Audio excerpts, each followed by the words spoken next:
Be-do, be-do, be-do. Good morning, everyone. Let's just vibe with the music for a moment. I assume you can all hear it, of course.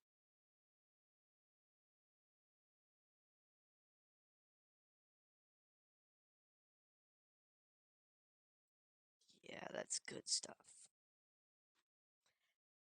Hello, I'm Real Breadhead. You can call me Real, you can call me Bread, you can call me an old bear. You can also call me to your campsite for a free meal. Just don't call me. Forget to call me when free food is on the offer. If you're new watching this, I like to read stories to people and do funny voices. The story we'll be reading today is called Stray Cat Strut. We're currently a decent way into it, but I don't think it's that hard for anyone to catch up. If you have any questions at any time, feel free to ask, and I will, of course, answer them at the first chapter break or as is convenient. Boom, boom. Let me just make a note here for people.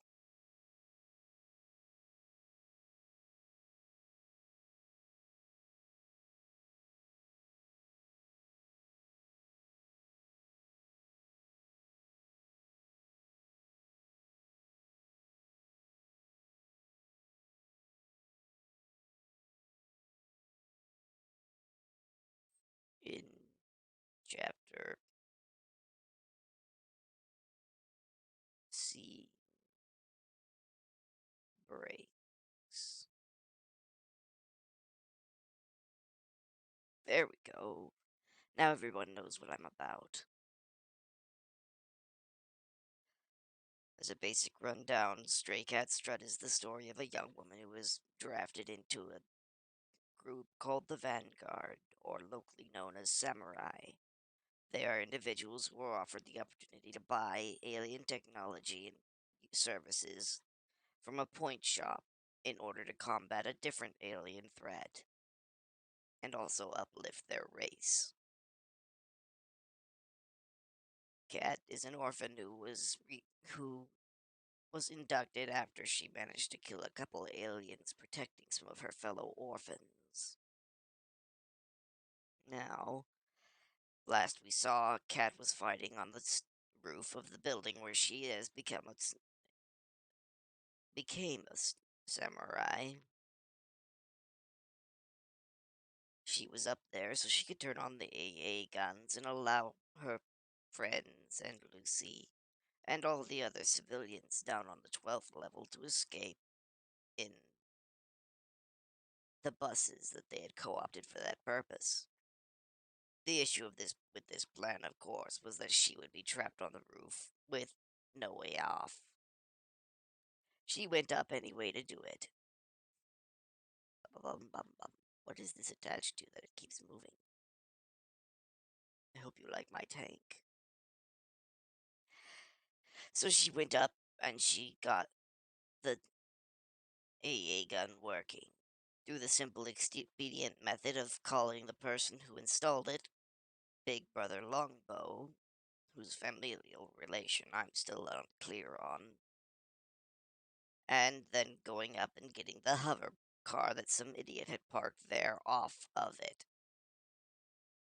Once she had it off, the AA gun armed, and the buses escaped, with a few little birds trying to eat them. Cat shot the little birds. Then she stayed on the roof in the open in order to protect the AA gun for as long as possible from its blind spots, where the aliens combating her, the antithesis, were eager to swarm her position. After a short break in which she got some cheap guns and a shiny new arm. Oh, she was missing an arm and an eye at the start of the story, by the way. She got her shiny new arm with a rocket launcher in it. Thusly armed, She went back to fighting swarms of antithesis trying to destroy the AA gun and or eat her. She was saved eventually by the timely arrival of a Deus Ex Machina by the name of Deus Ex. Deus Ex is a laser loli, or at least that's what Kat called her, because she shot a lot of lasers and killed a lot of aliens all at once. She is also described as tiny, cute, a bit bitchy, and is excessively well armed.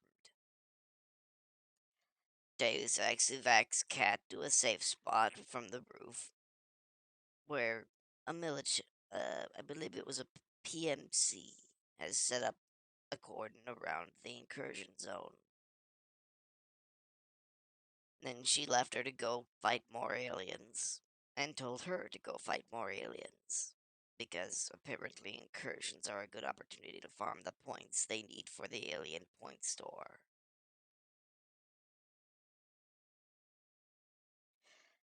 So, being as she was told to, she went into one of the PMC's armory trucks and promptly stole some pants, a belt full of grenades, and a couple other sundry things. She did buy herself some new toys from the store, though. A shiny new eye, which is apparently glowing pink and slitted, a new black trench coat, which goes down to her knees and can apparently turn invisible, and a pair of fancy stealth boots. Also, a shiny new gun called the Whisper, which is a crossbow, which fires various kinds of explosive crossbow bolts. She then set out to try and empty a couple of shelters stuck in the incursion. The first that they are going to will have 40 people in it. The second will have over 1,000. Kat has herself, my Alice, the AI living in her head and running the point shop, and 4 soldiers with small arms. Well, technically there are 8, but only 4 are coming with her. We'll get into that. Let's see. I'm tempted to turn on some rock music for this. It seems more appropriate for a future story.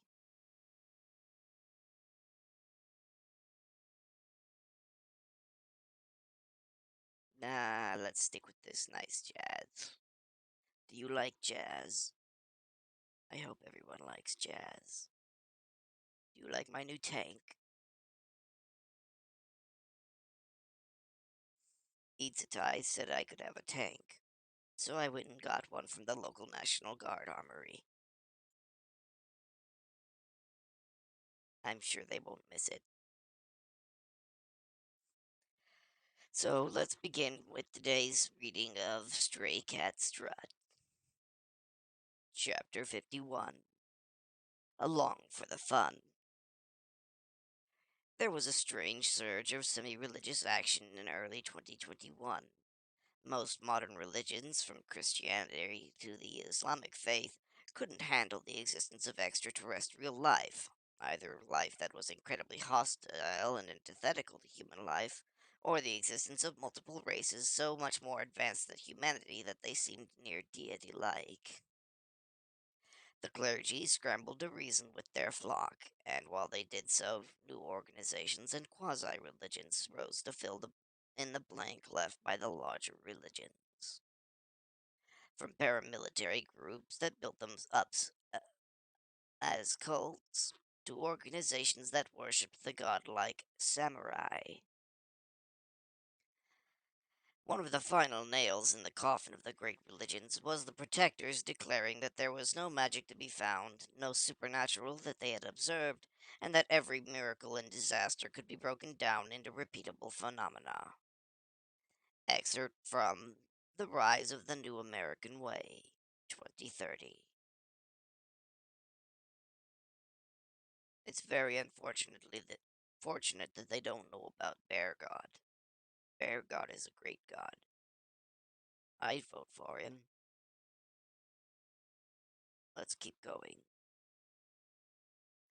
The route cutting across the green zone and toward the first shelter I'd marked out happened to cross before the hospital.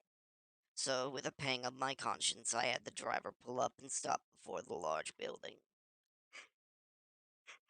Oh, it's my reading yawns. I'm glad those are here.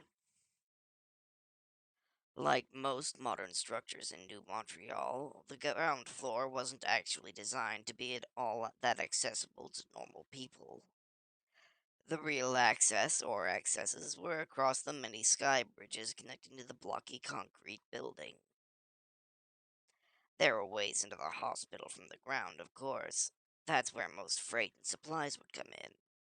Based on what I understood of the city infrastructure, which was pretty much jack except what I'd picked up via osmosis, the majority of traffic on ground levels was made up of self-driving delivery and cargo and the occasional biker gang.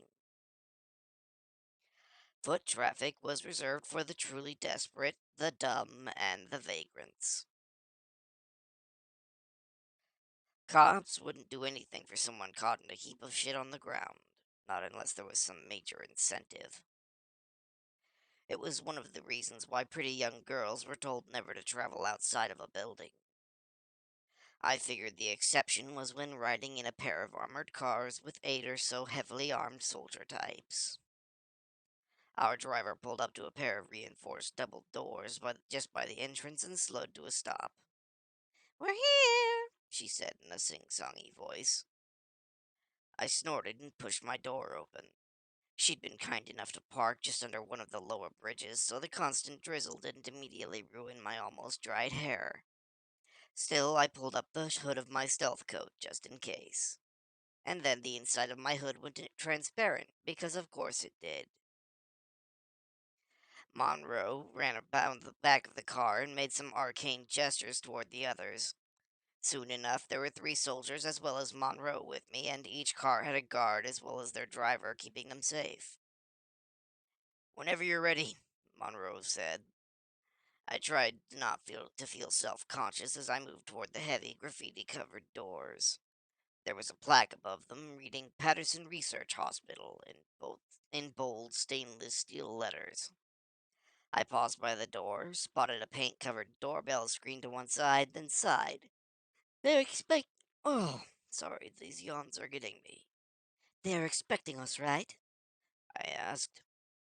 Monroe nodded. "Yes, ma'am. Our PMC and the security force here are linked." I scratched my cheek. Could I just ask that he call them up? Was that a bit too awkward? Could I have just skipped this entire thing and done it over a vid call? There was no point in beating myself up. I'd just figure it out the next time. "Got their number?" "Ah, of course. Sorry," Monroe said. "I'll tell HQ to tell them that we're here." And Monroe decided to take the blame. I wasn't used to adults assuming that I was in the right, especially when I wasn't, but I could get used to it. A bit of muffled babbling later, and the sergeant nodded. "They're on their way, ma'am." Just as soon as he was done saying so, the door slid open with a gust of antiseptic air. The inside of the hospital, at least the one corridor I could see, looked like any other building I'd seen, only with a whole lot more white. Standing in the entrance were 2 men and a woman, all geared up in vests and padded suits, shotguns held low by their sides. I licked dry lips, then waved. "Hey," I said. The guns lowered. "Are you the escorts?" the man in the lead said. I nodded. "More or less." He locked eyes with me, scanning me up and down. "You don't look like a cleanse operative." "I'm not," I said. "I'm just some two-bit samurai who came along for fun." I didn't know how to feel about all the way all 3 of them stood taller at that. I decided to settle on smug. "We're not evacuating just yet. I wanted to make sure everything was all hunky-dory with you lot before moving on to, another objective." "Hunky dory," one of them repeated. My next purchase was going to be a mask to hide my blushing.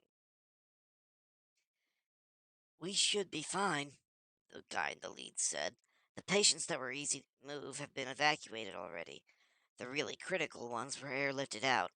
It's just the lower priority staff and security teams left. We got permission to evac half an hour ago. No patients? I asked. He shook his head. It's a research hospital, ma'am. We didn't have that many to begin with. Well, that was something. All right.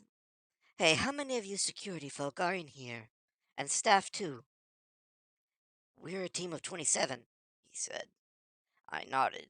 That gave me some ideas. Okay, the cleanse transports should be here soon enough. Meanwhile, we're heading over to some of the shelters nearby.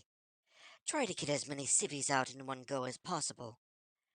Could I get you guys to help keep an eye on them? I don't think that would work with our protocols, he hesitated. What if your protocols? I countered. It must have been a pretty good argument because he folded.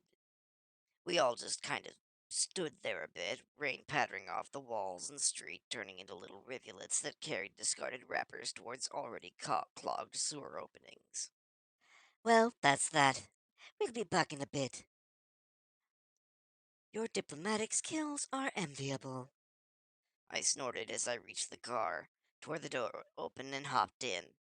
I do try, I said. Don't suppose you have something to help with that? There are some items that can. Social prediction software that displays the person's mood, pulse, and their physical condition to help you predict their responses. Or you could buy a very large gun that is also proven capable of convincing most humans. The driver looked over to me, then to the others who were getting back into their own rides. That was fast. Where to now, boss? That first shelter, the smaller one in the orange zone, I said as I shifted back on the hard plastic seat. Couldn't they afford some cushions for these things? The last door clacked shut. The car's engine turned on with an electric whine, and we were off again. I hung on to a strap anchored to the ceiling and kept an eye out on the route ahead. If orange zones were supposed to be dangerous, or more dangerous at least, then there was a good chance we'd be running into some Xenos sooner rather than later. Who decides on the color zones anyway? I muttered. The colors are designated based on the growth and danger predictions made by the AI companions of local Vanguard. They collate data from satellite and CCTV images, from deep ranging sensors, and from the sensor suites mounted on some Vanguard's equipment, then use that data to predict the threat level of each area. This is then reduced to a simple colored system because most Vanguard don't have the patience or time to compute the actual information themselves. Ouch, I said. Sorry, our driver said. Couldn't avoid that pothole. Couldn't avoid that pothole. No problem, I said. So, you got a name? They call me Speedy, she said. I blinked. Because you drive fast? I asked. No, they caught me taking a lot of drugs, and then it was either jail or joining this lot. Speedy twisted out of the way of a parked car in the wrong lane. Then, when a Model 3 jumped into our path from out between two trucks, she floored it and rammed the creature's head off. I hung onto my seat and started looking for a belt. And Chapter 51. What does going fast have to do with illicit substances? The only thing Cocaine Bear ever did fast was die. Hello, Itsutai. It's nice to see you. Why did we... There we go. Why is this bouncing with me? Stop bouncing, damn it. There we...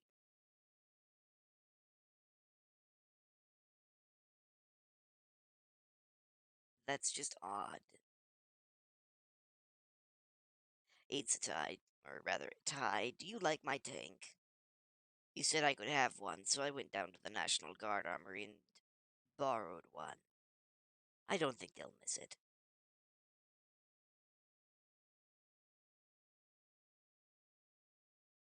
Seriously, I don't know much about illicit substances, though I do know that some humans smoke things that are absolutely fantastic to sit nearby.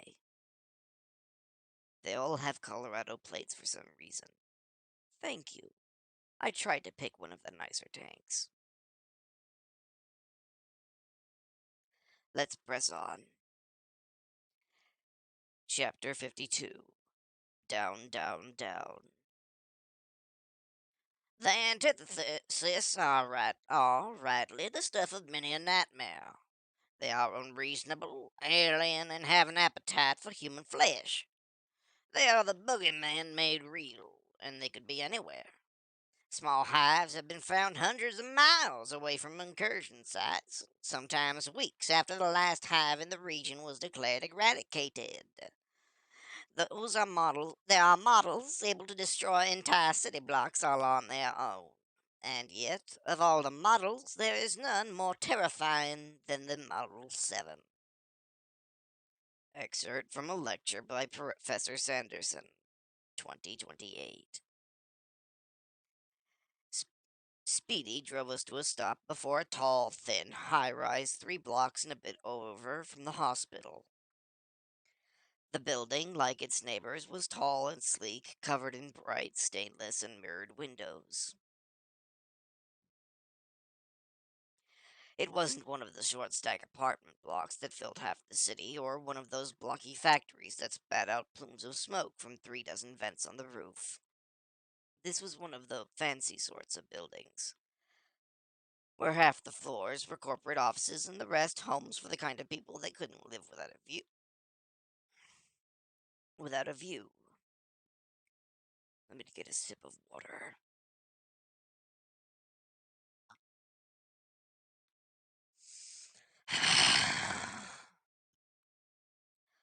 I stopped craning my neck up and looked around the car as much as I could. No aliens, at least none that I could see. Right, I said. Back to the grind. Speedy, you staying here?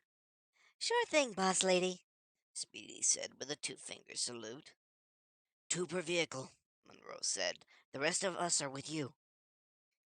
We got out, the soldiers doing the fancy thing where they panned their guns left and right and looked for anything they wanted to eat them. I looked up again to make sure there weren't any surprises there, then took in the front of the building. The first 3 floors or so were all cement. No glass or windows and no decorations other than the huge static ads for energy drinks, radio stations, and the more popular porn live streams. Ma'am, door, Monroe said as he removed a hand from the barrel of his gun to point at a door set to the side of the same building. I shook off my lethargy, tried to put my game face on, realized I didn't have or need one, and moved to the door. The soldiers around it, two to a side, guns held so that they could spin around and clear the entrance the moment the door was opened. Wait just a sec, I said. They relaxed a bit. Myalice, can you help me with this one? Certainly. And I'll need a bit more help besides. Can I buy something to see through doors and such? Maybe a drone to scout and such? There are all sorts of drones available. I would advise against going with the drone swarm route, though. The micromanaging needed to use one wouldn't suit you. I don't think, anyway. Perhaps a larger, more robust stealth drone. Something with a Class 1 AI that can serve as a partner. An AI like you? I asked. No, I am a Class 12 personal AI. I am far beyond your purchasing capability. A Class 1 AI would have the intelligence of a small mammal. A dog or cat, perhaps. The Model 1s I have in mind can be upgraded and improved over time. I had over 1,000 points to burn. Sure. New purchase. Type 1 GG3R Stealth Drone. Points reduced to 937. I was expecting a box to appear next to me. Instead, a black cat appeared by my feet. It looked up to me with deep blue eyes, then sat down, its tail curling through the air this way and that. Monroe said after a minute. Ma'am? Yeah, one sec, I said. My Alice? Yes? What? Shall I go over its features? Features? Cat! My Alice giggled. The cat blinked away, leaving a four-legged metal thing standing on the ground. No taller than my shins, it looked like a bulbous spider with claw-tipped feet and a body made of the same bluish metal as my arm. I worked my jaw. Seriously? I asked. Very. It will obey verbal and signaled commands, as well as orders sent through your current equipment. I twitched. My AI was a sadistic, mean bitch who liked fucking with me. But that would be better handled with without Monroe and his buddies looking at me. It's a very expensive stealth drone, I told the sergeant. He nodded. Its name is Dumbass. That would teach my Alice to give me stupid toys. I grit my teeth, then pointed to the screen next to the doorway. Dumbass, open the door. The drone meowed at me before it bounced onto the wall, climbed up to the screen, and placed a leg that split open to reveal a data port atop the keypad below the screen. Soon it was jacked into the building system, the screen flashing unlocked in bold green letters. The door slid open. Monroe and his buddies started, but they were quick to slip into the room, guns out ahead of them to scan the entrance. I pulled my whisper from my shoulder and followed them in.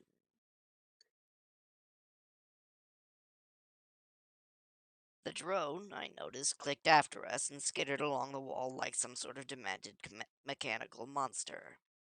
If you don't mind, I'll lead the way with the drone. It will guide you to the shelter. Follow the drone, I said as we reached an intersection. The lighting in the building was, in a word, piss poor. For all that the upper floors were fancy, it was obvious that someone had only installed a bulb at every other light. It was clean, though, the corridors free of junk and the floors marked by the telltale scrub marks from an automated sweeper. I watched the squad check every corridor, every closet, and every room, as if they were hiding a monster. They moved with next to no sound, each step measured, their bodies held low with their guns pointing wherever they looked. It made me feel like an amateur. I was clunking along behind them, walking bold as day, and yet making less noise than any one of them because of my magic cheaty boots. I leaned forward a bit, my grip on the underside of my new rifle's barrel tightening as I imitated the way they stood. Did it serve a purpose? We reached a stairwell. Unlike those in the last shithole building I'd been stuck in, this one climbed up for more than one floor, with landings at every level. Which floor is the shelter on? I asked. It's in the second basement. I turned my gaze down to the stairs leading lower. Well, okay then, I said. Monroe, do you want to split the party or do we move as a group? I'd rather we stay together, ma'am, the soldier said. I nodded. Then let's go see what's waiting for us down below.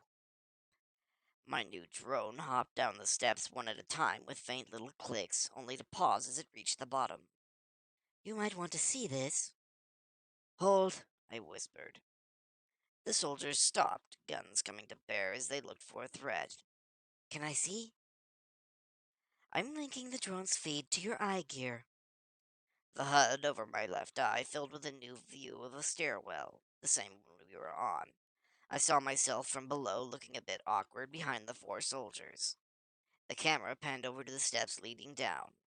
There was a body there. A human. He was resting at the bottom of the next flight down, back against the wall next to an open door, a gun on his lap and his brains all over the ceiling. The corridor next to him was pitch black, with a faint red light glowing at the end. I swallowed some bile. Suicide? I asked. Perhaps. I don't suppose that corridor is the one with the vault. It is. I sighed. Monroe, you have lights? The man nodded. We do. He tapped on something on his vest, and a panel on its front flared up. Then he did something with his rifle, and a tiny encased LED popped out from under the barrel and lit the passage before him. His men did the same. Good, good, because I'm not the superstitious sort, but I've got a bad feeling about all of this. I stomped, silently, past the soldiers while working through some menus with my eye gear. Finding the controls for all my gear was pretty simple. Everything had icons, from my boots to my gun to the Hydra system on my back. I blinked at the one for my coat, then, with a flick of my eyes to the side, I turned invisible. I want a coat like that, I heard one of the boys mutter behind me. I just snorted and moved on. End chapter 52. I don't need a coat like that one, but I wouldn't say no to one. But if I had to choose, though, I'd still prefer the tank. I'll just keep my tank, thank you.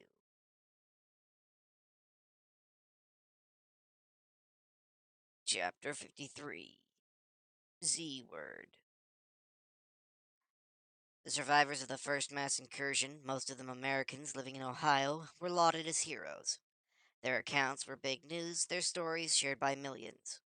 The survivors of the next incursion didn't get the same attention. Those who made it through the third barely got any notice. By the fourth, most insurance companies had lobbied to remove alien invasions from the acts of God category. They came away from it traumatized, destitute, and with no one there to help them. Things haven't gotten better. Excerpt from John Delancey's Three Times Under the Breach. A noted survivor of three of the earliest incursions, 2026. Does that fix it? This voice thing that lets me go like has some issues where occasionally it will randomly switch to another voice. Is it better now, Itsutai? Excellent. I wonder what this even sounds like.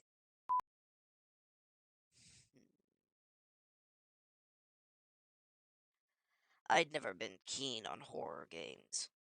Oh, sure, I'd tried a few.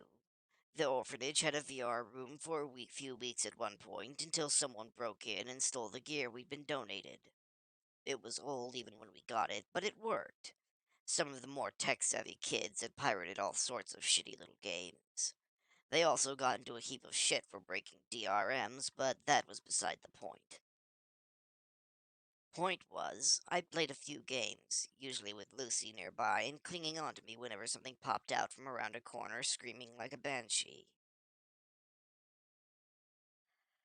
We'd even tried some full dive stuff at our school, but the machine to connect me to mesh space was an old, decrepit thing, and the few horror movies we'd watched all terribly gimmicky when seen in glorious 30 frames per second.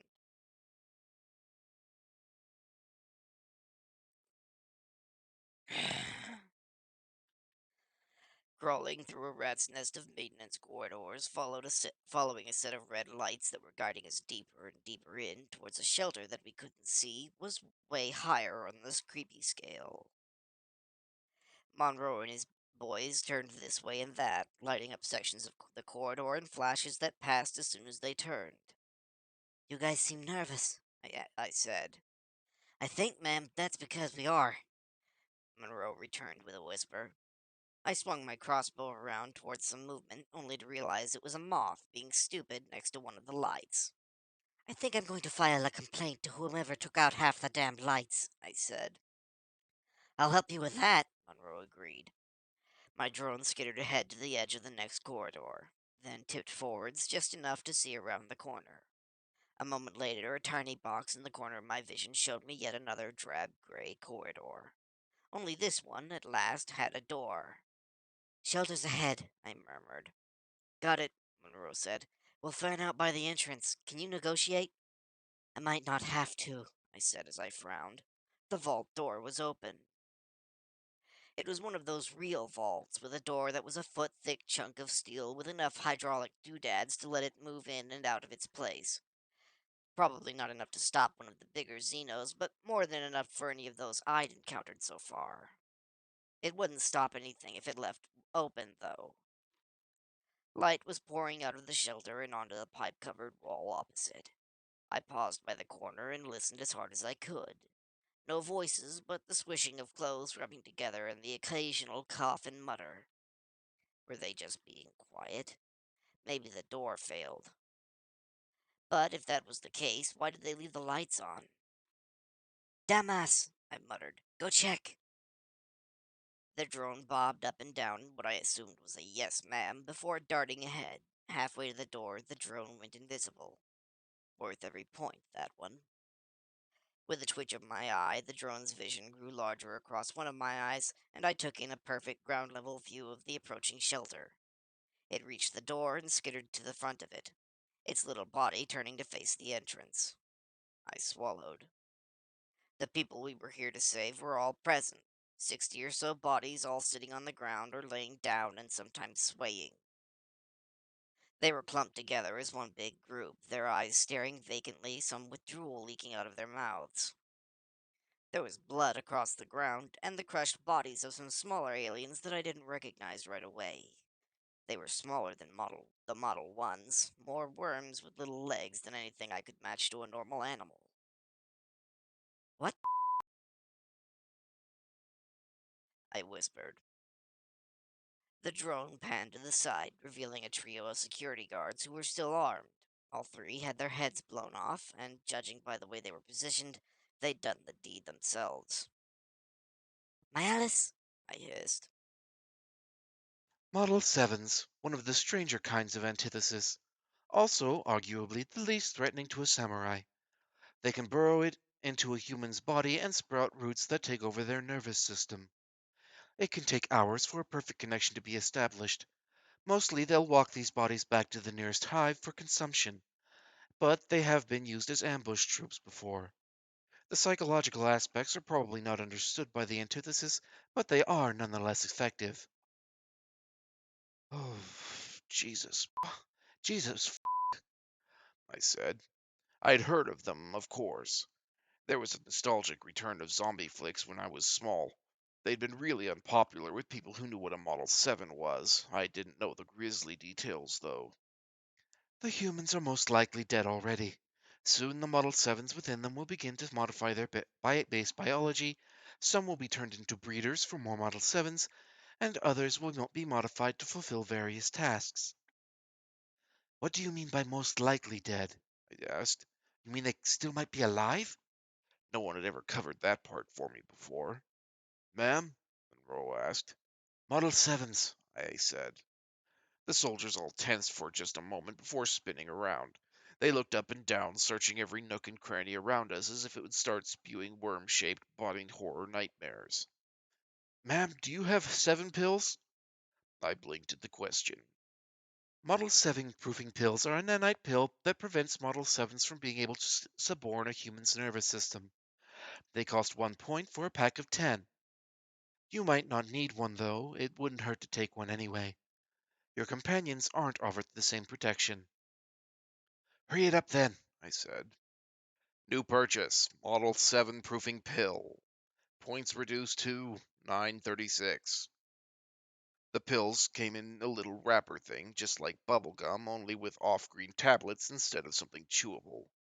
I felt like every teen in a classroom who had gum as I popped a tab for each of the soldiers, then took one myself. Those are good for 12 to 14 hours. Taking more than one tablet in that period is unadvised.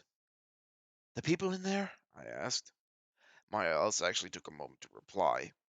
They would need to be verified. If the Model 7 roots have reached their brains, then it's too late. Some people take longer to be taken over than others. There is medical utility you could use to perform the scans yourself, but I would advise you instead modify your drone to be able to do the scans by itself. This function would cost you 50 points. Do it, I said. Being stuck in a body that was no longer under your control, that was Lucy's nightmare, and it was one that I could sympathize with. New purchase, short-range drone-operated medical scanner. Points reduced to 886. The box that appeared was no bigger than a pack of cigarettes. I had hardly picked it up before my drone reappeared by my side, turned around, and opened it up to its back to expose a bunch of empty slots. The scanner was a plastic cartridge that was surprisingly heavy for its size. It fit into one of the slots as if it was meant to go there. Dumbass froze for a moment, then shivered. I'll take that as a sign it's ready, I said. Okay, let's go play nurse with some zombies. I hope we won't be entering CQC with them, ma'am, Monroe said. I shook my head.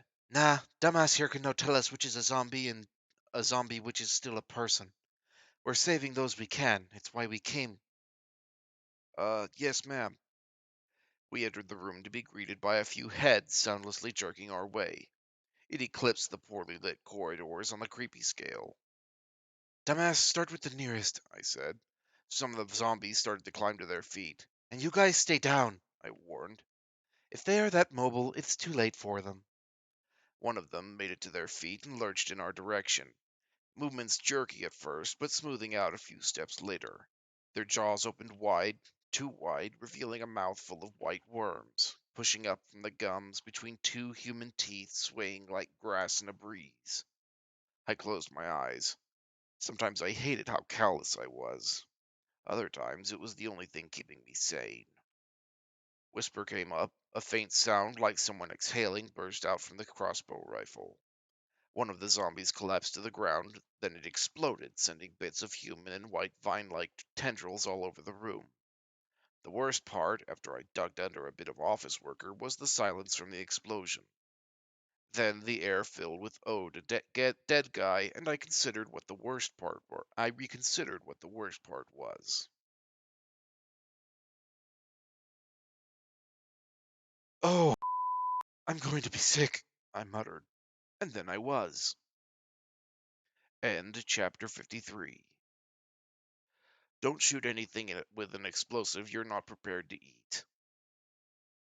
I wonder if Model 7s are safe to eat for bears. What if I'm really careful and I take care to bite them off in chunks? Then they'd be safe, right? I don't know why that wouldn't work. Now I think we need to try and draw one of these things really quickly. Let's see.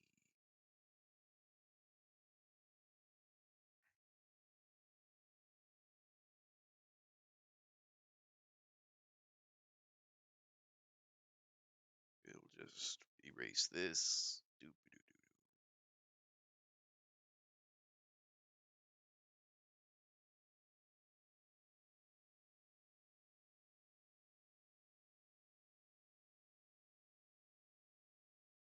You can eat anything once. That's an excellent point.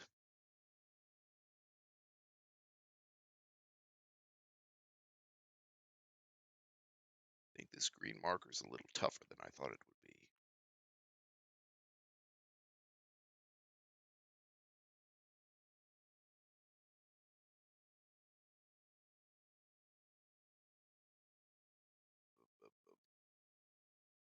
Get rid of the pictures of something that's not a Model 7. There we go.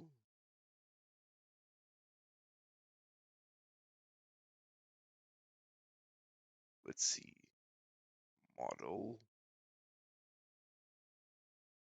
7. Worm with little legs.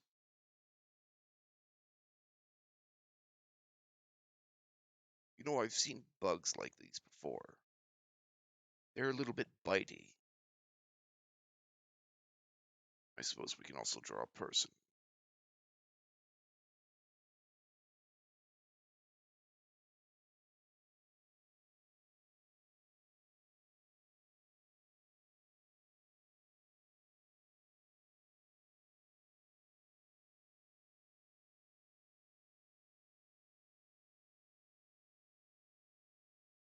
And give them some hair. Draw in the ears.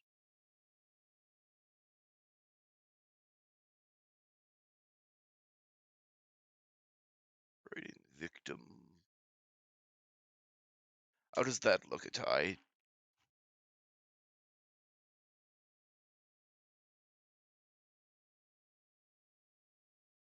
I think it's excellent. Chapter 54. Setting to boil. 1. That's how many antithesis bodies need to be left forgotten in order to restart an incursion. Though I suppose calling it an incursion isn't right. Still, the point remains.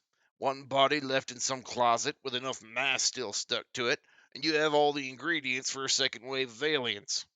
You don't want your country to pull another Sarov Russia or Santa Cruz de Sierra. So when you go out there bagging bodies for disposal, you make sure there ain't so much as a limp Bailey left out there. Major Hunt to Cleanse Cleanup Team, March 2054. The soldiers didn't seem to react too much to my blowing someone up and splattering us all with gooped human.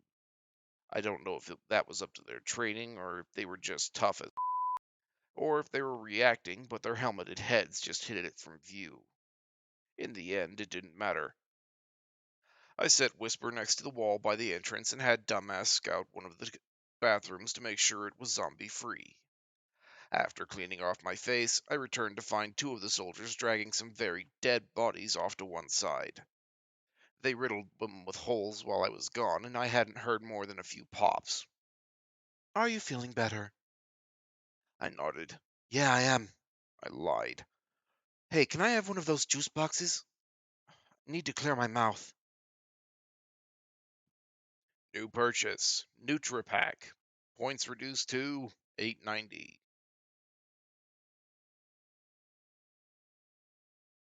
Interesting. I stuck the little straw in the little straw hole and tried not to notice the increase in points as I stepped back into the shelter proper. We have them all lined up, ma'am, Monroe said. True to his word, the people from the shelter were all placed in more or less neat rows across the floor. Some of them were rolling out of position or were twitching so hard that they were shifting up and down the rows, but it didn't matter. Just short of 60 people, all of them alive. But how many of them were still human? My Alice, want to walk me through this? I asked before stepping the straw in my mouth. I had never really cared much for alcohol before, but I was considering it now. Your drone can scan each individual and see whether or not it's too late for them. If it is, I would suggest immediate destruction of their brain matter, followed by liquefaction of their body. It's a little morbid, but they are already dead. There's no point in allowing them to become enemies. Those who are still salvageable can be saved using tools from your medical utilities catalog.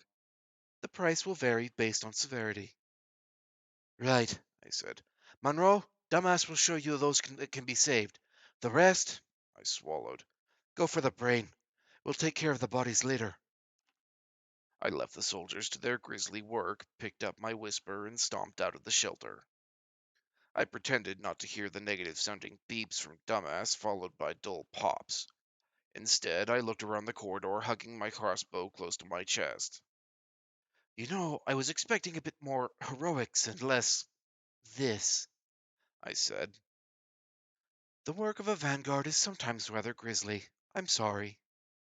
She actually sounded genuine there. Not your fault, right? I asked. The antithesis aren't just a threat to humanity, no. I frowned into the darkness. Yeah, bug bastards. Plants, actually. Really? I asked. I thought that was, internet. I blinked a few times as I peered into the dark, then my new eye flickered and the darkness suddenly receded. It was only in the one eye, though. Annoying. It's accurate. When we first found the antithesis, they were a non-spacefaring ecological creature, a bizarre mix of different phenotypes and what was at first assumed to be different species. Some studies soon revealed them to be one species of plant life. The models that you have been fighting are all technically fruit. I blinked. Huh? They have seeds within them. Each antithesis corpse has the potential to become an entire hive given enough time and biological resources. I heard of quarantine before, but yeah, that's not good. The enemy is nothing if not persistent. Something shuffled from behind me. I spun around, searching for what made the noise. It could have been anything from the ventilation turning on to a rat passing by, but I'd seen enough horror shit not to dismiss random noises. My Alice, can I have bolts that don't make things explode? I asked. What an unusual request from you. Might I suggest the Mark I scatterbolt? The bolt splits in midair, releasing a payload of monofilament glass needles. The bolts are equipped with a rudimentary sensor that times the split for maximum coverage. I nodded. Sounds good enough, so I said. New purchase, Scatterbolt magazine. Points reduced to 888. The new magazine appeared in my outstretched hand.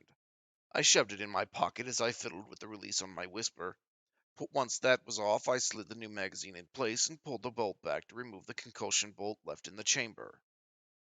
I moved toward the end of the corridor, the same one we'd come from, and felt like I was already missing Dumbass.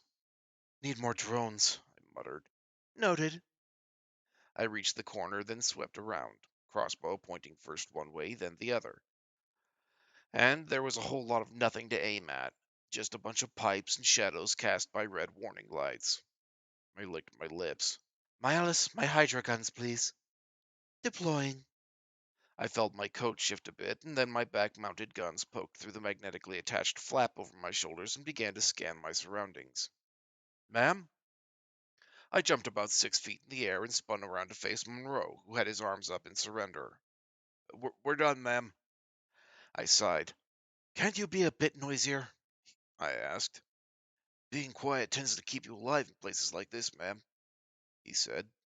Until I shoot you for scaring me shitless, I muttered as I returned to the shelter. Within, there was a scene of methodological slaughter. That's a fun word. Corpses, their head filled with precise holes, were lined up where moving bodies had been before. The floor was one big pool of mixing blood and swimming white shapes that filled the air with a coppery tang. The remaining members of Monroe's squad were moving about it all as if there was nothing. I swallowed past another surge of bile, pulled out the last of my juice box, and drank the rest. The sweet taste did all to make the scene better, but it was distracting. Those 7 are the only ones, Monroe said as he pointed off to the side. There were, as he said, 7 people in a row off to one side, all of them writhing and moving under the glare of the neon lights. Can one of your guys help me? The rest of you should probably check on the door. Yes, ma'am, Monroe said. He called out a few orders and was soon joined by 2 of his guys. They moved off to the door, and I moved to the not yet zombie people. Okay, we can save them, I said. Alice, please tell me there's an easy way to save them. Easy? No. But they can be saved if you act quickly. It will be costly, though. Cost, I said. Good. The first step will be stopping the spread of the Model 7's roots within their bodies. Then a neuroregenerative to repair any damage to their brains. Following this, a nanoregenerative suite should suffice. They are likely to have difficulties moving for some time, but the effects will wear off eventually. I nodded and took in the 7 before me. 2 of them were kids. One an older woman, another a man who was so fat he was far past overweight and nearing the obscene. Just normal people. People just like the dead ones behind me. Let's get to work then, I said. New purchase, full body Purge X7. Points reduced to 853. The boxes that appeared each held a mask that had a sort of inhaler onto it. One with a big red button at the top. I tossed a few to the soldier that had stayed to help me, then got to my knees next to the nearest not a zombie. There was something boiling in my chest, a sort of loathing for everything the antithesis had done. It soothed over some of the disgust I felt. End chapter 54. Human medicine is one of the few things I think I envy about the human race.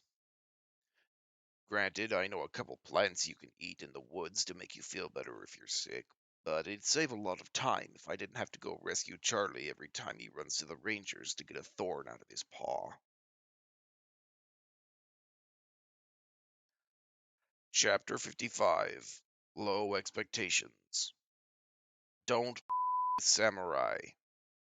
It's pretty much understood that the most important memo sent out to corporate drones, and yet every year and there's a smooth-brained idiot that shoves their own foot so deep into their mouth that they tickle their brainstem. The problem is that so many samurai work hard to cultivate a certain image.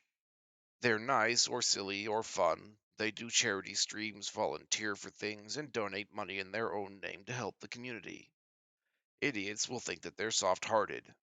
But as soft as the bear may be, it still has teeth and claws, and if you with its children, it will mess you up. So a mistake happens. Some office drone gets their remains spread across 3 time zones, and then the entire corporation needs to backpedal. The next week, like clockwork, a new memo goes around. Don't with samurai. Excerpt from a corporate training video, 2041. Model 7s are also plants. Oh, that's a good point. But do you have meat-based medicine? I've never heard of meat-based medicine. I bet it's nice. I could go for that. Also, that excerpt said tiger, but I corrected it to bear. I wasn't fond of those weird platitudes, the half-true words used to make something awful sound normal. They had plenty of euphemisms for the kittens. Differently abled, underprivileged children with no solid parental figures was an entire mouthful, but it's what we heard whenever someone came along who was too to call us all crippled orphans. I hated that kind of crap. It was fake, and it always sounded so damned condescending. It's why I knelt before the 2 kids in the group of 7, the only 7 in the entire shelter who had survived, and I did my best to meet their eyes. "You come down here with anyone?" I asked. They glanced over to the bodies. The soldier Monroe had left with me was covering each one with a blanket he'd pulled from the emergency supplies. He didn't have to, but I appreciated the gesture. "Mom," one of the girl of the pair said. "She came with us." I nodded, worked my jaw a little, then bit the bullet. "She's dead." The girl grabbed onto the boy. They had to be 9, 10 years old, smart enough to understand. Their eyes filled with tears. "You couldn't save her?" she asked. You saved us. I thought you were an angel, and—" She clutched at her chest, pulling on a necklace. "There's no such thing, kid," I said. "I'm just a bitch who didn't get here fast enough. But you're alive. So is your brother. I'd like to keep it that way." I got to my feet and looked at the other survivors. The old woman looked like she could chew nails, and the fat guy was teary-eyed but wasn't meeting my gaze. The others looked a little dazed, but they were healthy enough. "We're moving in 3 minutes," I said. With that, I moved off toward the shelter's entrance. Monroe met me halfway. "We're hearing stuff out there. Our scanners picked up some motion too, but nothing actionable." That they had scanners was news to me, but it wasn't too surprising. "Yeah, okay," I said. "We're moving in a little bit. I need to set up things to dispose of the bodies. I'll take point after that with Dumbass. Can your guys keep the rear safe?" He nodded. "Speedy reported that there are a few Model 3s out there, nothing bigger yet." Right, I'd forgotten that we couldn't afford to stay put forever. "Just get ready. I might get your guys some bombs with timers to leave behind. As a gift." I don't know what gave it away, but I could tell he was pleased. "We'll look forward to it," he said. Turning back to the rows of bodies, I let out a sigh that felt like adding 10 pounds to my back. "My Alice, we'll need something for the bodies." "A few Mark I flesh melters would work well enough, I suspect." I nodded. "I guess so." I waited for Monroe's man to finish adding the last blanket, then waved him over. "We're heading out. Want to help me move everyone into the corridor?" "Yes, ma'am," he said. Getting everyone up on their feet was a bit of a chore. They looked like people who had just gone all out at the gym and who were now regretting it. Even the kids had a hard time walking. Still, they didn't complain. I wonder if it was because it took too much effort or if it was because they realized how close they'd come to dying. The girl tore off her necklace and flung it deep into the room before stepping out. Tough little brat. She reminded me of my kittens. "My Alice?" I asked. A moment later, I had a trio of grenades in each hand, which I flung into the room. And that was that. Monroe and I took the lead, the other 3 soldiers stuck to the rear, and with the kind of speed I was used to when leading brats around, we moved toward the exit. I tucked Whisper against my shoulder and pretended not to hear the sniffing coming from right behind me. "Dumbass!" I said. Scout ahead. My little drone skittered past us up to the next corner. I wasn't expecting to see a dozen tentacles spearing out toward the drone. Shit, Monroe said as he brought up his gun. He fired a burst that clipped from some of the fleshy tendrils. Whisper hissed, and soon the air next to the tentacles filled with subsonic shards of glass. Dumbass skittered back over to where we were, and when the civilians behind us huddled in close. Stay calm, I ordered as I stared ahead. A few twitching tentacles were left on the ground, but no Model 4 appeared. I stepped up, moved to the opposite end of the corridor, and when I got closer, peeked around the corner. A trail of green blood led off away and then moved around another corner. For an extra point, you could replace the triggering Oh, I'm sorry, I skipped a sentence. It's moved on, I said. I looked around again, expecting some new big nasty to jump out at me, but nothing came around. Right. My Alice, can I have, mines or something? For an extra point, you could replace the triggering mechanism on any of your explosives with a sensor-based one. I would suggest learning how to do that with an explosive that won't kill you when you inevitably mess up. I snorted, the bit of humor unexpected. Right, I said. Monroe, I'll be taking the rear for a bit. Dumbass, keep scouting ahead.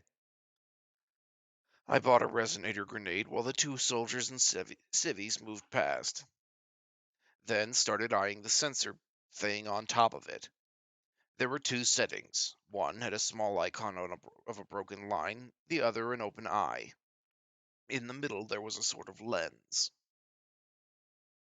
The primary setting is a laser. Once broken, the explosive detonates. The second is a motion detector. It gives you 20 seconds after activation to remove yourself from the area. I flicked the first open, found the big button behind it, and pressed it. A red light flashed out of the grenade, forming a line between me and the floor, one that had immediately broken the moment I moved. I flung the resonator away as it started wailing. I would say I am impressed, but it's very much the opposite. Shut up, I grumbled. All my companions were looking over to me, so I stood taller and hoped that they couldn't see the color of my face in the poor lighting. Just covering our rear, I said. Keep moving. They kept moving, some of them pressing hands over their ears to block out the racket from the grenade. I jogged up to the nearest soldier while muttering to my Alice. By the time I caught up, I had a handful of resonators to give them. Place these on the ground behind us, laser bit pointing away. Also, activate it after you place it, not before. The soldier cradled the grenades like a live baby. Yes, ma'am, he said as he passed his rifle to his partner. I moved back to the front of the group while unslinging Whisper from my back. We should be safe from behind, I said. Thank you, he said. Good idea with the lure back there. Yeah, thanks. This is just humiliating. I hope I can expunge all evidence of this from any record, or the other AI will mock me for eons. Our path had continued unmolested by any aliens until we reached the stairwell. At some point, the lights had gone out. Worse, the body we'd left untouched by the door was long gone. I saw Monroe reaching up to touch the side of his helmet. He nodded, and I heard muffled speech coming through it before he turned my way. The cars are meeting a lot more resistance now. I think they've been marked. Nodding, I gestured out ahead. Then we'll get to them in a hurry. I shook off the bad feeling roiling in my stomach. How many shelters had stories just like this one? We weren't even supposed to come here until I insisted, and the orange zone would only grow bigger as time moved on. As I stepped into the stairwell and began looking for trouble, a small part of me was hoping that I wasn't the only idiot out here doing her best to keep folk alive. End chapter 55. Is she not going to find that Model 4? Letting an ambush predator stalk you is a terrible idea. I once had an encounter with a cougar like that. I'm not sure the antithesis have a predator's good sense to avoid fighting with an injury, so I would expect that Model 4 to come back. Chapter 56. Leaving a gift behind. There was a time when the global market was, if not stable, then at least predictable. Prices rose and fell on tangible things, based on tangible things. Governments across the world had grown to realize had good reason to make sure that things stayed nice and even and that spikes, either huge or growth or large drops, didn't occur too often. And then aliens started invading random cities. Governments broke up. Massive mega corporations only dreamed up in our worst nightmares rose up, and there were suddenly gods among men walking about. To say that the economy is now a wild, fluctuating thing would be a massive understatement. Arthur Newton, Economist 2045. We were halfway up the first set of stairs when I heard the familiar keening of a resonator going off from behind us. I paused on the next step up and tried to listen as best I could. I wanted to hope it was just a rat, but my luck was never that good. When the grenade stopped faster, as if someone had pulled the power, I knew things were going to get interesting.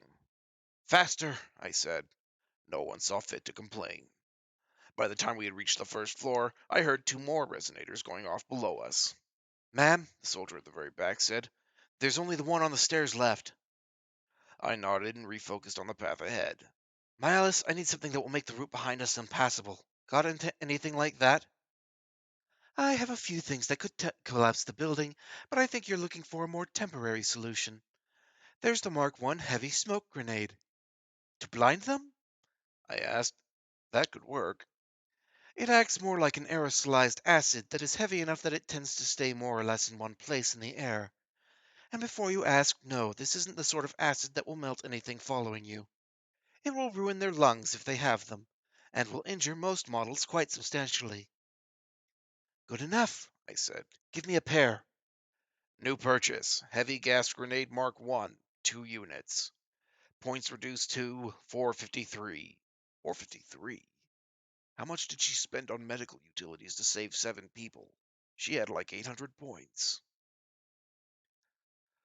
I held up my hands just long enough to catch a pair of surprisingly heavy canisters. They looked like energy drink cans that mated with an egg timer.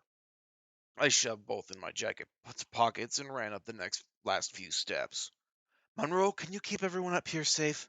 I'm going to give the monsters below a parting gift. Yes, ma'am, he said. With a few gestures, he directed his men toward the door to the main floor and 2 others toward the stairs leading up. I nodded. It was nice working with professionals. I couldn't imagine myself working the way they did. My Alice was right to call me the lone wolf sort. I'd chafe under someone giving me orders like that, but I could appreciate how well his team worked together. With the civvies huddling together in the middle, panting and gulping for breath and trying to get already unsteady legs to calm down, I felt it best to give them a minute or two. Returning down the first flight of stairs was a bit annoying. It got a lot more annoying when I heard something shuffling below. I paused, pulled out one of the gas grenades, then called down. If you're human, bark twice! The shuffling continued. I was about to pull the red tab and toss the grenade down when I hesitated. What if it was someone? Carefully, with my boots doing more of the work to keep me silent, I moved down one flight, then looked around the corner. There were 3 people there. Humans. Or maybe ex-humans was better. They were shambling, walking with awkward steps, wide open mouths revealed far, far too many worms clogging their throats. Even if their eyes, unfocused and filled with a primal pain, had worms wriggling out of their corners. You. Right behind them, moving on long tentacles connected to a pod-like body, was an alien that I'd never seen before. But it was all black, except for a green underbelly. That was enough for me to label it as trouble. I pulled the tab and dropped the first grenade right by my feet. The clunk had them looking up just as I flung the second over their shoulders. They followed it with listless gazes, then turned back toward me. Creepy fucks, aren't you? I said as I pulled out my trench maker. Sorry. I started climbing back up, just as the floor started to fill with a purple fog that slowly dropped down the stairs. Where I saw it touching human flesh, it ate away at first the hair, then the skin, and then started to burn its way through the bone beneath. Reward 40 points.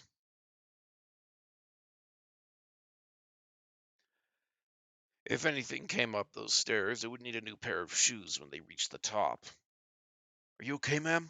Monroe asked. We heard gunshots. We had followers, I said. We should be good. The path from the stairwell to the front was more or less a straight line, one that seemed alien-free. Still, I sent Dumbass ahead to just make sure. When my little drone didn't get splattered by a passing tentacle monster, I started to lead the others toward the exit. The rhythmic thump thump thump of the machine gun fire from just ahead had me walking a bit faster. I shoved open the door leading outside to find the two cars parked differently. They'd moved closer, forming a wedge near the door. The two non-driver soldiers were out of their cars, using the hoods as cover to fire into the distance, while the gun emplacements on the roof spat out a few hundred rounds into the distance. "What the shit?" I muttered. Monroe pushed past, his voice coming out of his helmet with muffled orders.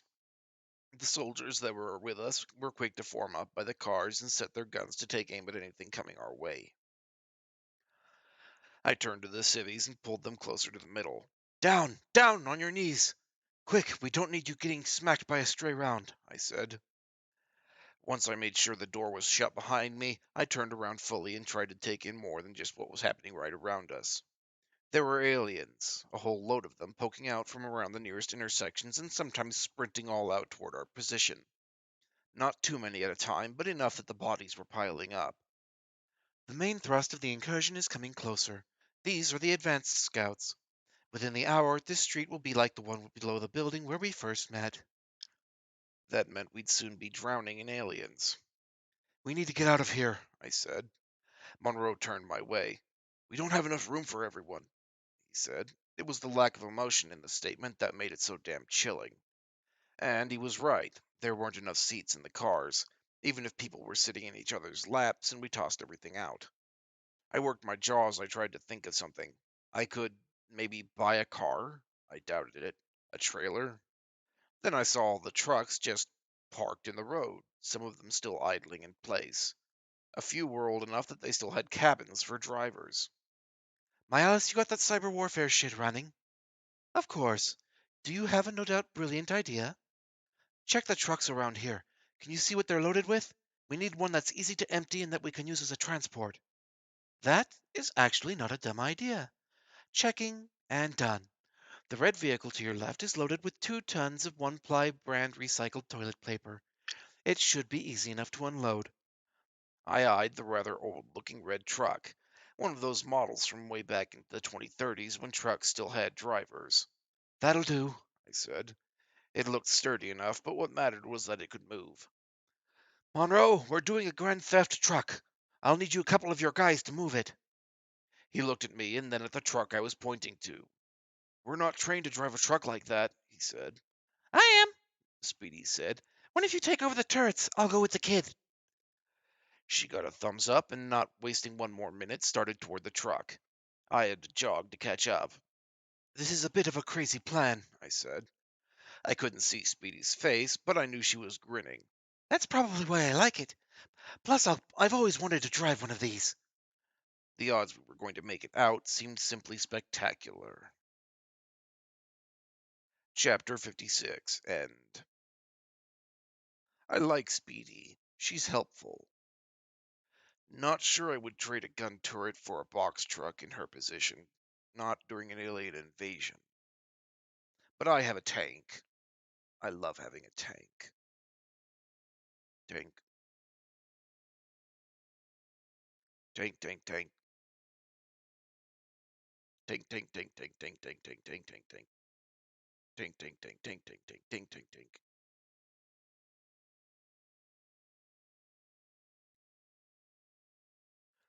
Chapter 57 Collateral Damage. Collateral damage is my middle name.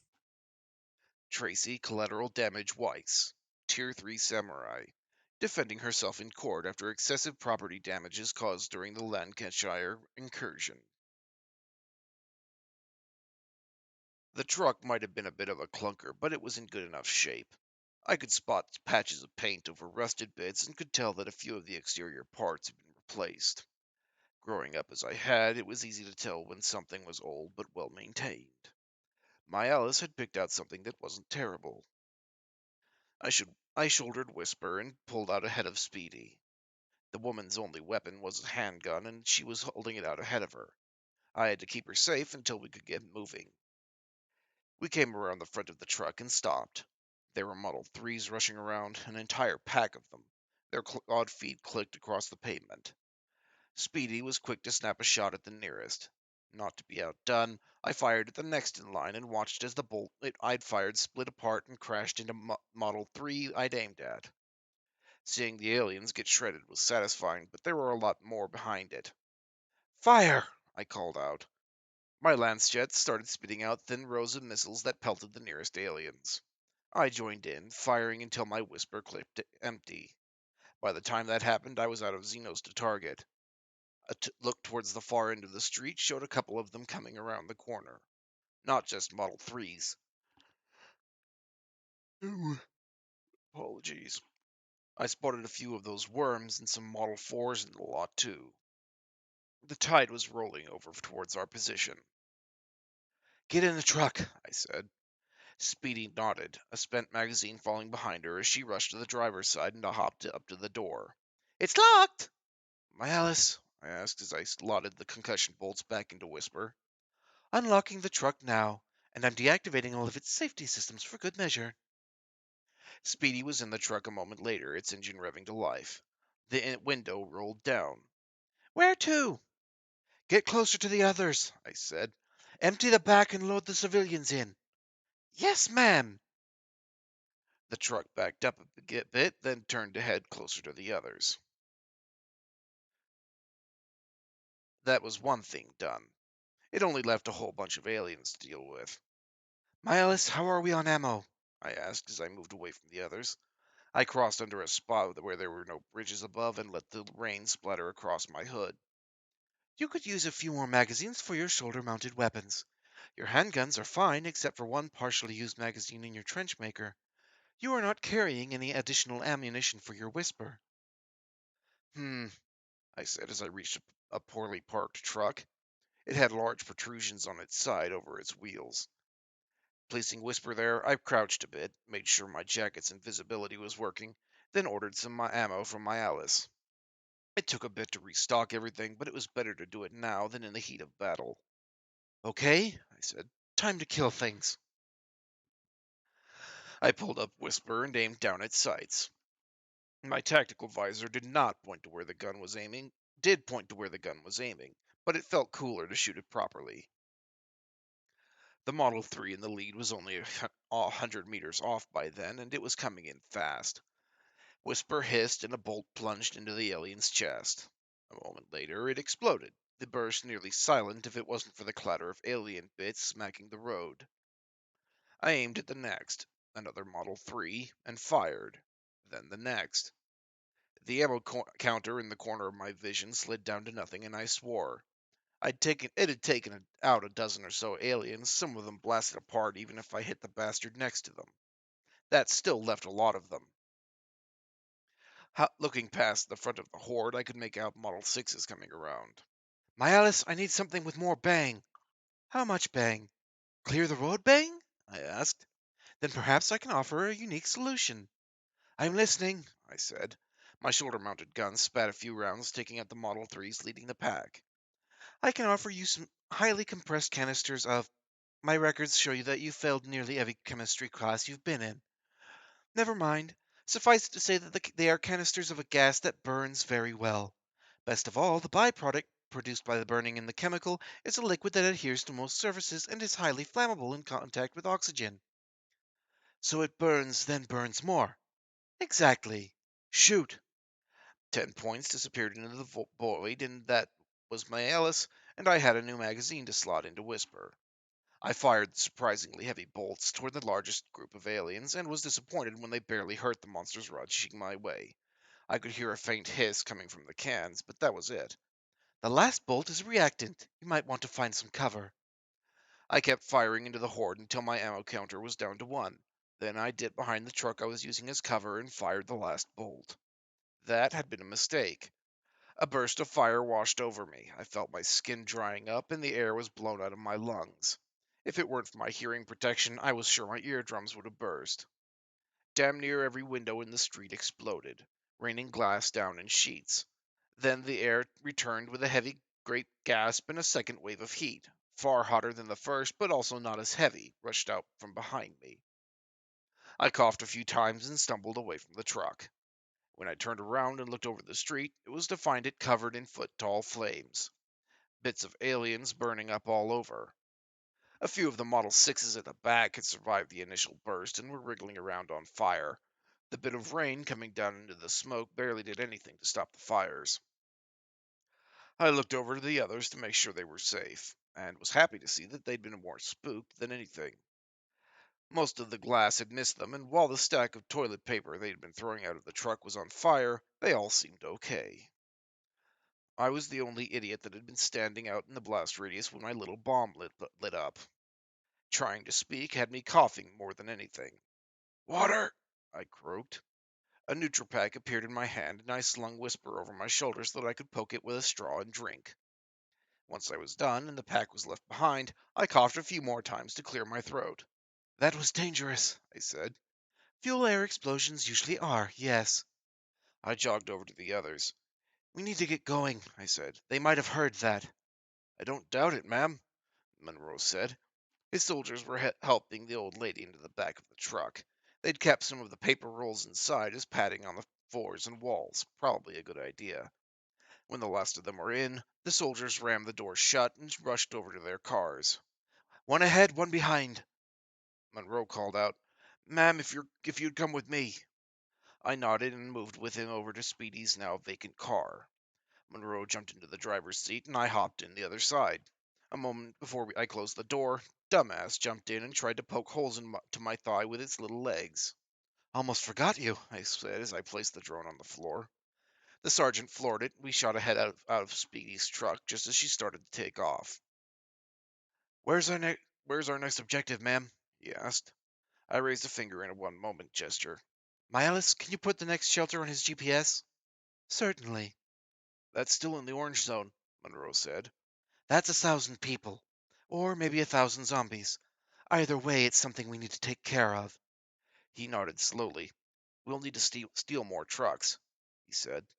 "I'm sure there are a few people who can drive in that shelter. They ought to be thankful enough, I figure." And Chapter 57. I can't believe they're burning all of that toilet paper. I'm told that humans consider toilet paper the most important thing in any apocalyptic scenario. What will they do if there's a shortage? They need that toilet paper. I need a sip.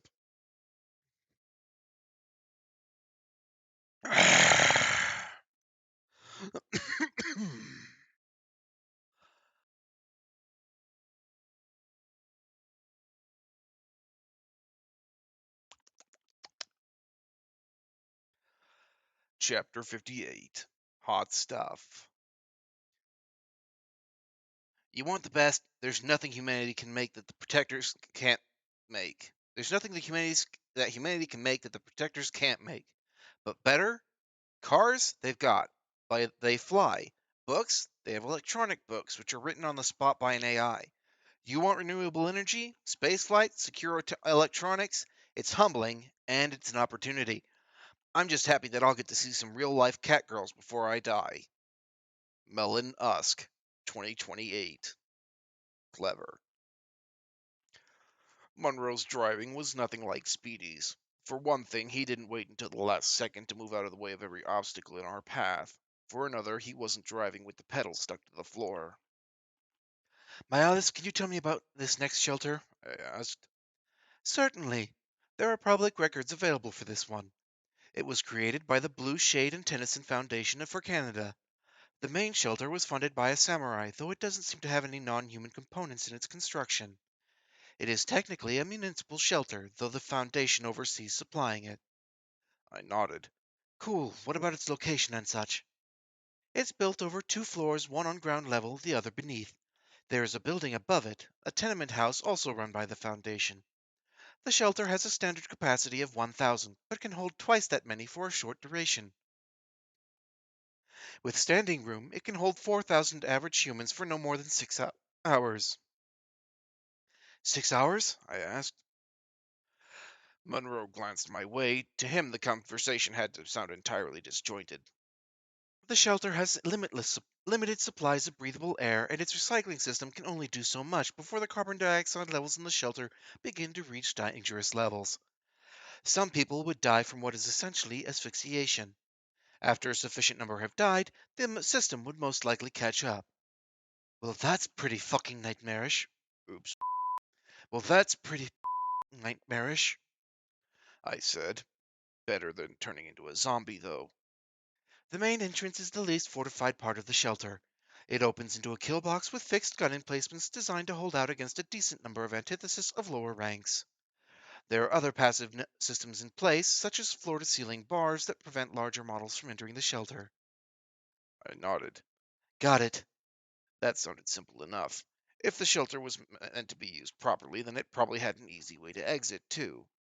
Access from the street to the shelter would probably be easy, too. Ma'am? Monroe asked. How many of your guys would need to keep the truck and the 2 cars safe while also bringing another few vans closer? More men than I have, he said. I chewed on my lower lip. How are you in terms of weaponry? We only have what we're equipped with in the roof guns. SOP when going with a samurai is to leave all extra non-mission critical equipment behind. Ammunition-wise, squad ammo check. I waited as the soldiers in the back seat, and presumably in the other car, checked over their gear.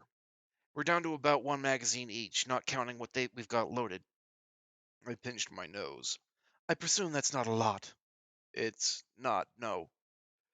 I nodded, then reached over and yoinked a magazine from its slot around his waist. I weighed the box by tossing it up and down. My Alice, how much does one of these cost? About 1 point. They're standard rounds in a tin box. Nothing overly complex. They're sufficient for models in the single digits. I tapped the side of the gun a few times. Yeah, that won't do, I muttered. Monroe, what are you supposed to do when with a samurai? The procedures are pretty simple, ma'am. Never lie, never omit any crucial information. Do as the samurai asks unless it puts you in immediate danger. Try to collect all discarded weaponry and equipment left by the samurai. And, the actual procedures are quite long, but that's the gist of it. I rolled my eyes and placed the magazine in the center console. My Alice, how many points do I have? 1,293. Do you want to buy something? These guys will need guns. Something a trench makery in price. Rifles, I guess. Kinetic, energy, direct projection, projectile, esoteric. How would you like them to deliver death? I snorted. Got anything that lights stuff on fire? There are plenty of fire-based weapons, though they tend to be prone to friendly fire accidents. Perhaps Class 1 plasma casting weaponry. The catalog would cost you 100 points. Didn't handguns cost 50? Kinetic handguns, Class 1, is limited both in the kind of weaponry and its form. The additional limitations drew the price down. Fair. I turned over to Monroe. Do you like the idea of firing big balls of plasma at aliens? The soldiers in the back were nodding violently. Neat. I'll take it, Big M. Please never call me that again. Class 1 plasma casting weaponry unlocked. Points reduced to 1193. Okay, now guns. How do plasma guns even work? Do they need ammo or something? You probably should have asked that before purchasing the catalog. As to how they work, the plasma is created in a chamber by firing an aerosolized chemical that is turned into plasma with an electrical arc. The ball of plasma is then pushed through a thin metallic membrane that shapes the charge. The case and the ball of plasma exit a barrel that is designed to spin the bolt. On impact, the case bursts apart and the plasma impacts the target. Its main advantages are the high temperatures around the area of impact and the explosive discharge. Class 1 plasma weapons don't generally have good penetration. You also have access to plasma shotguns, which fire a spinning loop of superheated plasma that dissipates within a dozen meters. The only ammunition expenditure is from the hypercompressed gas containers and rolls of metal fabric. Each gun can fire 300 times before requiring a reload. That sounds awesome, I said. I'll take 8 rifles. No, wait, I want one too. 9. Certainly. Perhaps waiting until you stopped would be best. Yeah. I turned to the other guys in back. You guys ever played with explosive plasma guns before? I asked. They shook their heads. Then it's your lucky day. The car shifted over to one side and slowed down before it turned into the opposite lane and came to a stop.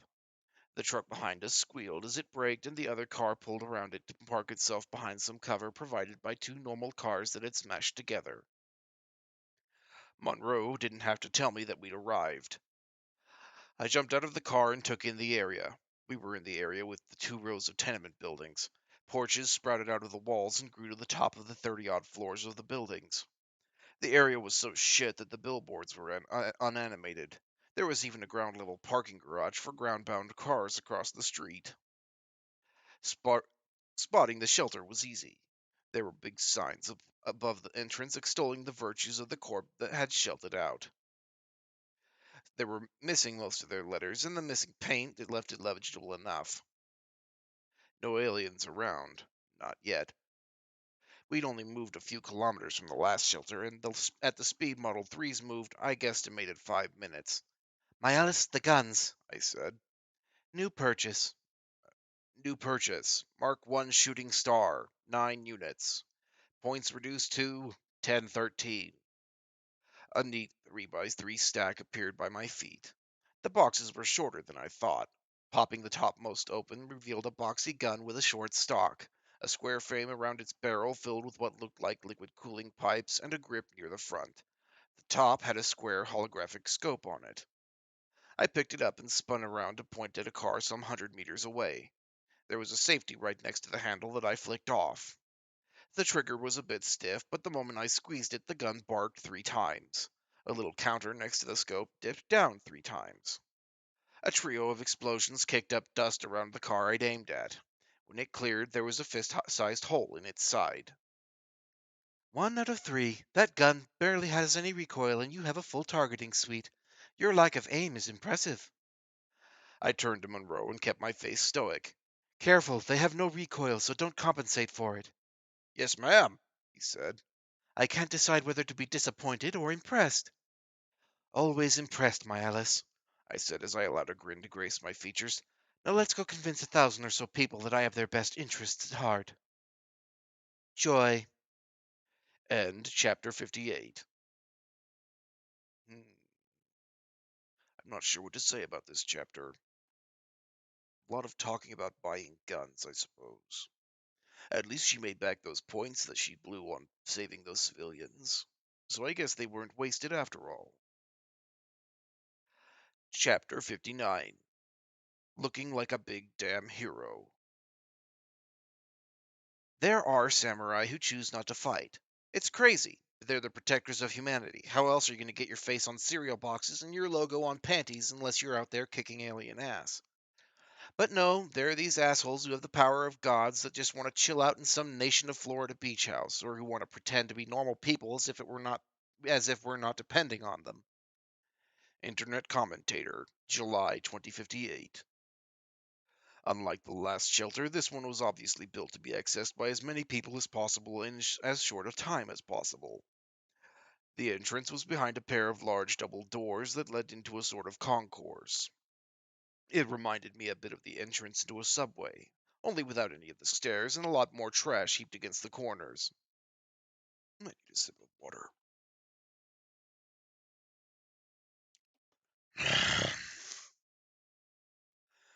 The door itself looked like something out of a movie.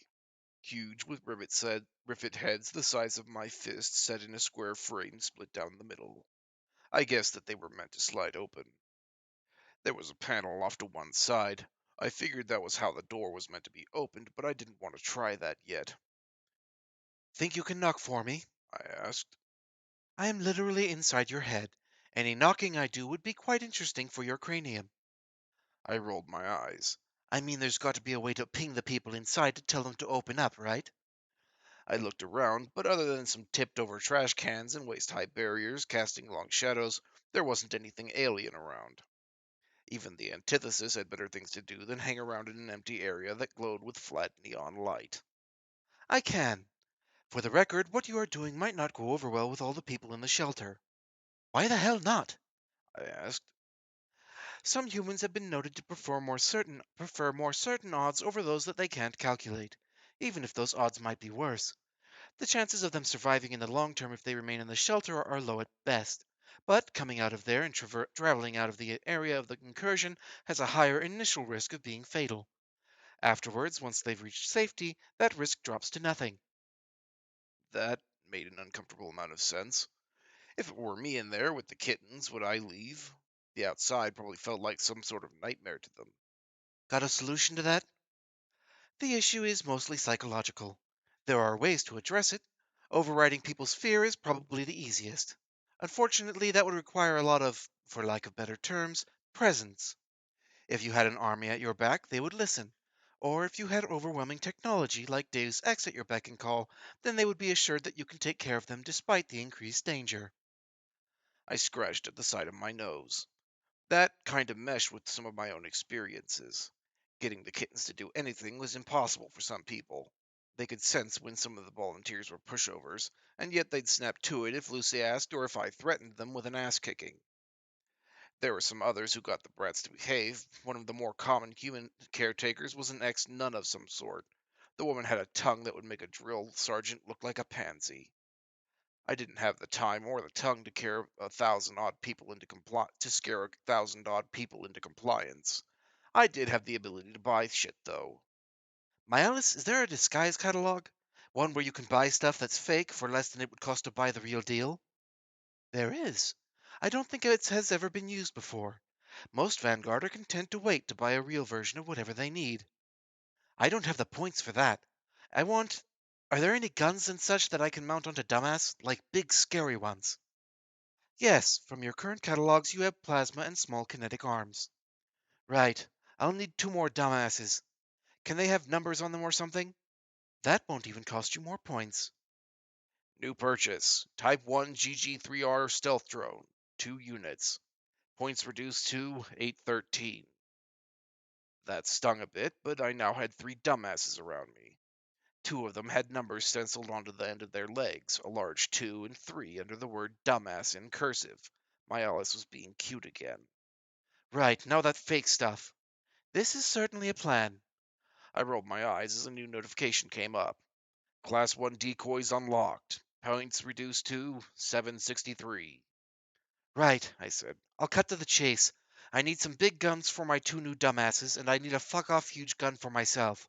Something that'll tell people in no uncertain terms that they shouldn't fuck with me. I said I forgot to push the beeping button again.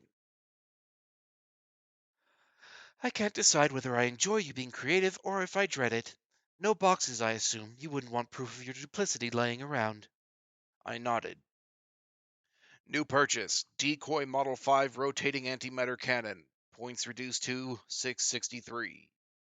The price had me wincing, and then a gun appeared by my side, one that was nearly as long as I was tall and that hovered at waist height. It looked like it was made of all melted steel, all covered in raindrop-like, except for large cutaways that revealed a set of 5 wrist-thick barrels inside. It had a pair of handles that looked just about right for holding at hip height. Nice. I said. The actual gun would cost you nearly 70,000 points. I choked. What? Ow! It's a Tier 3 antimatter weapon. I scrunched my nose and looked at it, then at the much smaller, much less awesome plasma rifle I had. I would need to grind a bit, I guessed. Right, we need things for the dumbasses. Might I suggest giving the gun you currently have to one of your drones? The mounting for it is fairly cheap. Yeah, sure, I said. New purchase. Decoy drone mounted rail cannons. 2 units. Points reduced to 653. New purchase. Stealth drone universal gun mount. Points reduced to 603.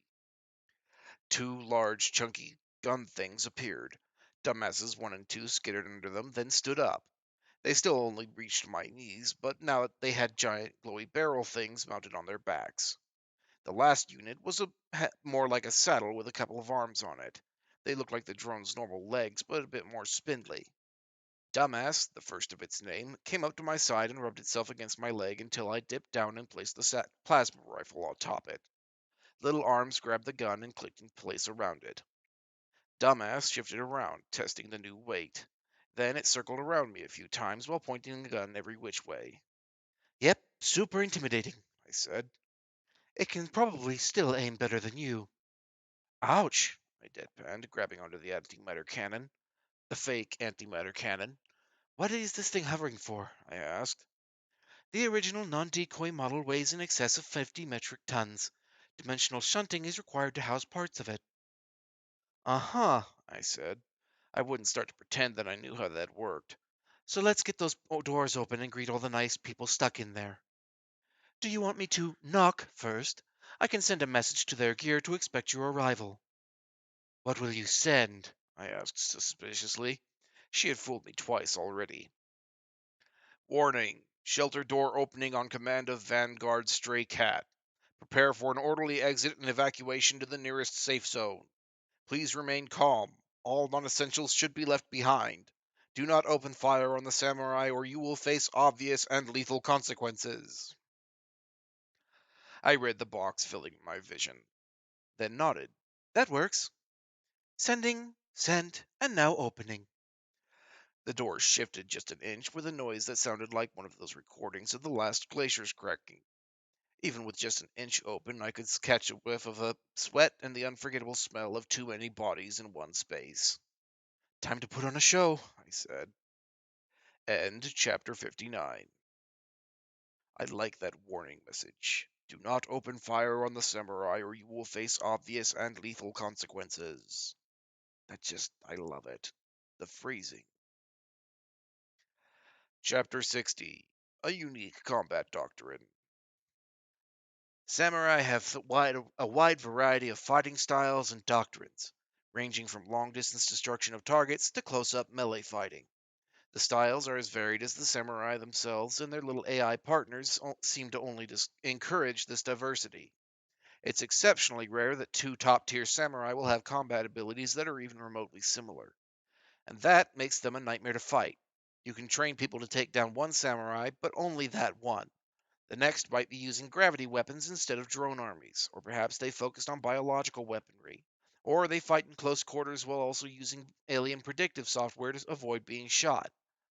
It's one of the many, many reasons why we're trying to use the army to subdue a rogue samurai is a terrible idea. Major Major Huygens, and a brief before Operational Feudal, map May 2027. That's feudal as in feudal Japan, not feudal as in trying to fight a bear. The doors opened with a squeal of metal grinding against metal. I could only imagine what it sounded like to those caught within the shelter. To my surprise, I didn't find a sea of terrified people waiting for me, but instead a large, empty room. It was a dozen meters long and wide, with cement walls all around that had heavy shoulder height windows cut into them. There were openings for people, too, of course, and that's where I saw the first of the survivors. They looked grumpy. The first few to come out were hiding were bigger men in rough cloth uniforms. Some had old rifles, others large wrenches. They looked at me as if I was a two-bit hooker, then thought better of it on seeing the gun held casually by my side and the drones moving around me. "You stray cat?" one of them asked. Yep, I said. We can't evacuate everyone here at once, not yet. Their grumpiness moved up a notch. I'll need truck drivers and whoever has a gun and knows how to use it, as well as some folks with good arms. What? The man I chose to name grumpiest asked. We don't have enough transports for everyone here, I said, so we're stealing some. What you stealing? Trucks, I explained. We're stealing a whole fuckload of trucks. I need help emptying them out so we can carry people out of here. We have maybe 10 minutes before the worst of the wave hits this area. One of them, slimmer and lankier, pointed back into the shelter. We could stay here. No, you can't. I saw him about to protest. It was surprising how kitten-like some adult expressions were. Because I said so. That's not a because I said so and because I have a fuck huge cannon, I added. That surprisingly worked. I forgot to push the button again. Some of them ran back to look for more volunteers, while a group of them, 10 or so in all, followed me back out into the street. The moment we were out, I shoved my floating gun to the side and let it hover ominously next to the entrance leading into the shelter. My dumbasses ran ahead of me and were the first to meet with Monroe as he jogged over. Ma'am, we have volunteers, I said. That's good, he said. Did you do what I asked? I asked. Monroe managed to look uncomfortable despite all of his armor, making his body language hard to read. You didn't actually leave us with any orders, ma'am. We passed around the guns and then set up the cars to protect the area. We also marked out trucks that we could potentially move over here. I said. Well, good work. We're going to steal a fuckload more trucks. So if you can help organize that, it would be nice. Miles, can you not unlock them? Or the dumbasses can? They can. Right, they can. So they'll be with you for that. I snapped a finger at the nearest drone, and all three of them turned to face me as if they were listening. You get that? You're going to help Monroe here crack the locks on some of the trucks. The drone bobbed up and down, and I decided to believe that meant they understood. What about you, ma'am? I licked my lips and looked back toward the shelter. A few more volunteers were coming out already. I had to believe that things would handle themselves without me here to threaten people the entire time. If everything went well, then people would come out of the shelters, first to set up the trucks, and then to fill them up. After that, a mad dash toward the hospital where we'd hopefully meet up with a much bigger convoy. That was if things went well. If they didn't, then we'd get swarmed by an unending tide of aliens while halfway into the loading process. People would panic as they were wont to do, and a lot of people would die. I could do something about that last one. I'm going to be heading that way, I said as I pointed toward the center of the incursion. I'll set up a nice warm greeting for all the aliens coming this way. Buy you guys some time. Monroe nodded. Understood. Thank you, ma'am. He saluted me, then moved right on toward the volunteers behind me and started rapid firing questions and pointing them this way and that. I suddenly felt rather outclassed. Monroe was just a guy, but he had his shit together. Right, well, I'll be over there. I said to no one before I started off toward what I hoped was the direction the monsters would come from. Do you actually have a plan? Yep, I said. I'm going over that way, and I'm going to mine the shit out of the entire road. Wonderful.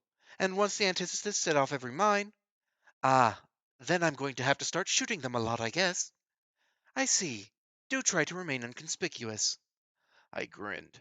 That much I can do. Cloak on. My cloak turned invisible around me, and I pulled it closed over my chest so that I became more than a pair of boots and hands floating in the air with a very large crossbow.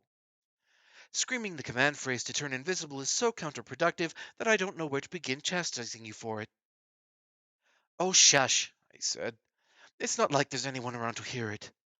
I began to weave between cars at a decent jog. Not too fast that I was out of breath, but a good clip nonetheless. What kind of bombs should we be using for this? No more thermal barracks, by the way. I'd like to keep what's left of my face untoasted. You have some aerial denial options, but I'm afraid that if you use too many, the smarter antithesis will merely circumvent the entire street. It might be best to use simpler but still destructive. A combination of hyperadhesive foam and a resonator might be best. How do you figure that? I asked. The foam spreads out over a large area and around its point of detonation, and tends to be ignored by the most less intelligent models until they find themselves stuck in it. With enough time and effort, they can remove themselves. The resonator would then have time to work while being nearly impossible to destroy by passing antithesis unless they use the bodies of their comrades to reach it. Also, the property damage would be light compared to using high explosives. And if one of them goes undetonated, you won't be responsible for killing any of the cleanup crews after the incursion is cleared. I sighed. That's fair. Not a gun as fun as big explosions, but okay. Reaching the next intersection over, I paused as I took in the three paths the aliens could be coming from. It was a lot of road to cover, with all sorts of stalled vehicles and crap blocking lines of sights. I won't be able to cover all of this, I realized. Then perhaps you don't need to. You have the short-term use auto turret emplacements available for 20 points using your auxiliary weapon utilities catalog. At that price, I'll need to give it a gun myself, and it can't reload? It can reload a simple weapon, assuming you purchase some ammunition for it. I sighed. Of course. Did I ever tell you that sometimes your solution to everything is predictable? I could spice things up. Please don't. I said. Her idea of spicing things up probably involved me being humiliated. I surveyed the street again, this time with an eye for spaces where I could place small auto turrets so that they'd mess up the optimal number of alien baddies. I didn't know how much time I had left exactly, but I figured I could make the aliens passing through the area regret ever being born, or hatched, or whatever. Point was, I was going to mess someone's day up, and for once, it wasn't my own. End chapter 60. Well, that was fun. I'm kind of disappointed she's not just going to collapse the buildings into the street, but then I suppose there are probably alleys and other buildings the antithesis could go through for that. Of course, if they are all just trying to get under the street she's on, she could collapse the buildings and then put those foam grenades over all the openings into the building, into the street, couldn't she? I'm a bearer. I don't know much about demolitions. Anyway, that's all I've got prepared for today. If anyone's interested, I'm probably going to wait about an hour and then I'm going to try and stream a new game that I've been gifted called Bear and Breakfast. I have no idea what it is about, but it has the word bear in it, so it's probably a very good game. If anyone is interested in catching up on the previous readings, I'm still uploading the VODs to the YouTube channel named Real Predhead. If anyone would like to continue listening, tomorrow I will be continuing Stray Cat Strut, and then on Friday we will be reading, I think, a fanfic as recommended by one of the watchers. Sounds cute. Yes, Baron Breakfast does sound cute. We'll have to see how it goes. Anyway, I'll see you all later or tomorrow, whichever comes first. For you. And thank you for coming, Apollo. I'm glad you had a good time. Everyone have a pleasant evening, and I'm going to push this raid button to see if it works. It does work. I'm going to try and raid someone again. Let's see. Let's go with Min. Min is just chatting, so we won't be interrupting anything, I think. I'm pushing the button. The raid will be ready in 8 seconds. 5 seconds. 3 seconds. Right about now. Goodbye, everyone. Have a pleasant day.